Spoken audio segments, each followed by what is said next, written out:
a secret place where only the moon can see.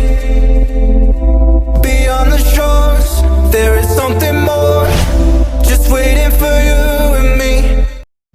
Hello sweetheart, it's me, Joy. For today's video, I have here my time-lapse of my sunset painting, and thank you ColorByFeliks for the tutorial of this sunset. Thank you so much. So while you're watching this video, please do subscribe to my channel and share nyo na din sa mga friends niya and family niya. And dahil nasa community quarantine tayo ngayon, keep safe everyone. Stay at home guys, wag na kayong pasaway. Enjoy watching. Love lots.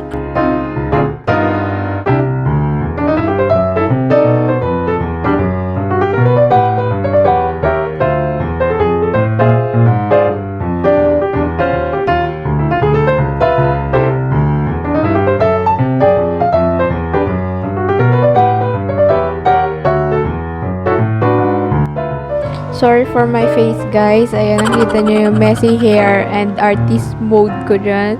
Wala nang ayos-ayos. Keep on watching!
Thank you for watching. If you like this video, click the like button and subscribe to my channel. And I also have my Instagram account, Guamos. Keep safe everyone. Mag-pray lang always. And be kind always. Love yourself. Joy the Beam.